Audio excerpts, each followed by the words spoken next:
Beberapa catatan yang perlu kami sampaikan kepada teman-teman mahasiswa baru KIP Kuliah Angkatan 2024. Berhubungan pencairan KIP Kuliah 2024 sudah mulai diproses, artinya dalam waktu dekat ini akan ada tahapan pencairan bagi teman-teman yang tentunya sudah SP2D. Di websitenya KIP Kuliah bisa dicek. Kalau masih penetapan, belum sampai proses puslabdik, belum sampai proses SP2D, berarti masih menunggu tahapan pencairan berikutnya. Tetapi teman-teman yang sudah pada proses SP2D per hari ini atau sudah instruksi pencairan, maka tinggal menunggu waktu. Proses pencairan bantuan biaya hidup KIP Kuliah 2024 akan mengalir dalam waktu dekat. Biasanya bank melakukan transfer pencairan bantuan biaya hidup di rentang sehari setelah instruksi pencairan sampai dengan 1 pekan ke depan. Jadi semoga kalau memang rezeki di hari Jumat besok, teman-teman mahasiswa baru dengan nomor puslabdik 215 sampai dengan 222 berkesempatan untuk mendapatkan pencairan bantuan biaya hidup di bulan Oktober ini. Nah, berhubungan dengan hal itu, ingin kita sampaikan bahwa bagi teman-teman yang buku tabungan atau ATM KIP kuliahnya per hari ini yang sudah instruksi pencairan, terutama yang sudah SP2D terutama, kok belum kalian pegang, maka silahkan sampaikan ke pengelola KIP kuliah di kampusnya untuk segera dibagikan. Jadi kita batasi bahwa instruksi pertama ini terkhusus untuk teman-teman yang sudah ada keterangan SP2D, sudah ada keterangan instruksi pencairan di websitenya KIP Kuliah. Sementara untuk teman-teman yang masih belum sampai ke tahap SP2D, untuk teman-teman maba, bersabar sambil menunggu instruksi dari kampus untuk pembagian buku tabungan dan atau ATM KIP kuliah. Kemudian hal yang perlu kita tegaskan pula di poin kedua, kalau teman-teman sudah dikasih buku tabungan atau sudah dikasih ATM, wajib membuka mobile banking. Saya pikir informasi ini tentu sudah disosialisasikan kampus secara umum bahwa aturan terbaru yang dirilis pada tahun 2024 bahwa mahasiswa KIP kuliah wajib memiliki mobile banking. Ini untuk mengantisipasi ketika ada oknum-oknum nakal yang menahan buku tabungan kalian, yang menahan ATM kalian. Dengan adanya mobile banking, kalian bisa mengawasi dan bisa melaporkan. Kalian punya bukti bahwa ada transaksi mencurigakan, ada pemotongan ini itu. Dengan bukti mobile banking, kalian bisa meneruskan pelaporan ke Puslabdik Kementerian Pendidikan dan Kebudayaan atau ke kampus kalian ketika pihak pemotongnya di luar kampus. Jadi memang di KIP kuliah ini masih ada yang main-main, entah itu dari oknum aspirasi, entah itu sengaja dari pihak kampus, dan lain sebagainya. Yang ketiga, kita ingin definisikan ulang pengertian berkaitan dengan bantuan biaya hidup dan bantuan biaya pendidikan. Jadi teman-teman KIP kuliah 2024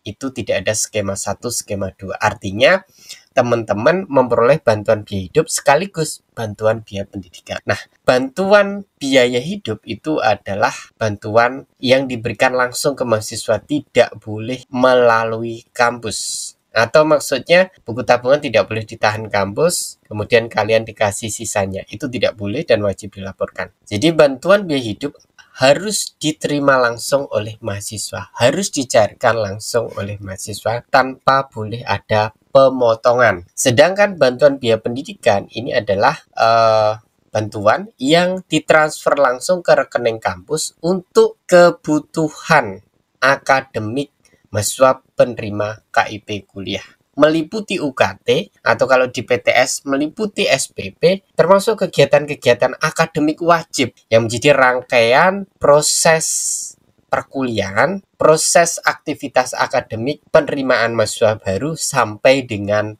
lulus. Jadi misalnya praktikum dan itu bagian dari SKS, maka wajib gratis. UTS, UAS, KRS itu wajib gratis. Bimbingan dosen skripsi, bimbingan proposal, kemudian sidang skripsi, sidang proposal juga wajib gratis. Termasuk misalnya kok wifi masih ditagihkan, wifi kampus misalnya kok masih ditagihkan, kok biaya perpustakaan masih ada tagihan, itu harusnya sudah tidak boleh ditagihkan. Itu inovasi kampus. Ketika itu bersifat wajib dan ditagihkan ke seluruh mahasiswa di kampus itu, maka itu sifatnya menjadi bagian dari komponen bantuan biaya pendidikan atau komponen UKT atau komponen SPP. Bagaimana dengan jas alma mater? Alma mater boleh ditagihkan. Kemudian bagaimana dengan baju praktikum? Boleh ditagihkan, tetapi kampus tidak boleh berbisnis di ranah yang boleh ditagihkan, ya. Tidak boleh kemudian harganya dimahalkan. Jas alma mater 1,5 juta, itu kan tidak masuk akal. Kalau ada pemotongan bantuan biaya hidup, silahkan dilaporkan ke lapor.go.id. Kemudian Kak, UKT saya kemarin 1 juta, tapi tertera di websitenya KIP Kuliah itu bantuan biaya pendidikannya 4.200.000. Sisanya apakah diberikan ke mahasiswa? Tidak. Jadi dalam KIP Kuliah itu ada prinsip subsidi silang dengan mahasiswa KIP Kuliah lainnya, ya. Jadi tidak akan ada pengembalian bantuan biaya pendidikan. Seluruhnya menjadi hak kampus. Kalian tidak berhak meminta. Sebaliknya bantuan biaya hidup itu seluruhnya hak mahasiswa dan tidak boleh dipotong untuk kebutuhan UKT, SPP, atau uang gedung. Jadi penerima KIP Kuliah itu tidak boleh dibebani uang gedung. Dicicil setiap bulan, setiap semester. Itu melanggar, silahkan dilaporkan. Kemudian, mahasiswa baru juga punya tanggung jawab berkaitan dengan IPK. Ini tolong dipahami, kampus bisa mencabut sewaktu-waktu ketika teman-teman tidak memenuhi target IPK yang ditentukan kampus. Jangan sampai kalian dievaluasi di tengah jalan, kemudian KIP kuliahnya dicabut dan kalian tidak punya pembiayaan untuk melanjutkan kuliah di kampus tersebut. Jangan sampai seperti itu. Jadi utamakan kuliah. Organisasi itu penting atau aktivitas di luar yang mungkin menambah skill kalian itu penting, tetapi tanggung jawab seorang penerima KIP kuliah ialah akademik. Wajib memenuhi standar akademik yang diminta.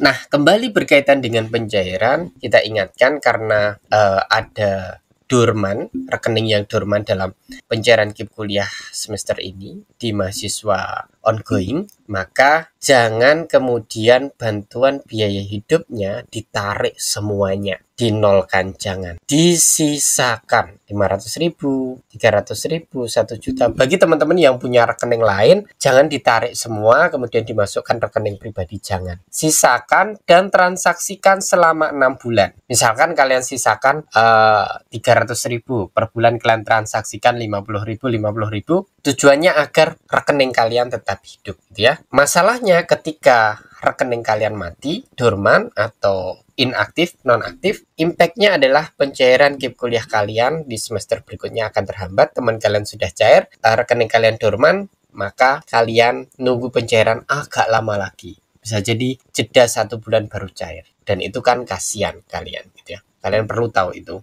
Selanjutnya, hal penting juga yang perlu teman-teman ketahui bahwa misalnya kalian kemarin keterima di KIP kuliah susulan misalnya. Kalian daftarnya susulan, sudah bayar UKT dulu di SNPP, SNPT, atau Mandiri. Kalian sudah memasukkan uang. Yang perlu teman-teman ketahui bahwa UKT yang pernah kalian bayarkan wajib dikembalikan kampus. Sifatnya wajib. Kalau tidak dikembalikan kampus, bisa dilaporkan. Pengembalian UKT yang telah masuk itu bisa di semester ini, bisa juga di semester 2. Tapi yang terpenting ketika di semester ini kok nggak dikembalikan, konfirmasi, tanyakan, manfaatkan keberadaan organisasi KIP kuliah untuk klarifikasi kenapa kok UKT maba belum dikembalikan. Misalnya ada yang sudah bayar. Kan di beberapa kampus kemarin kan pas daftar ulang, mahasiswa KIP kuliah tetap diwajibkan untuk bayar UKT. Takutnya kuotanya sedikit, gara-gara UKT-nya digratiskan, akhirnya pada mundur. Sehingga kampusnya merasa kuota mahasiswanya banyak yang hilang. Sementara jalur seleksi masuk perguruan tingginya sudah selesai. Itu ya teman-teman maba, catatan yang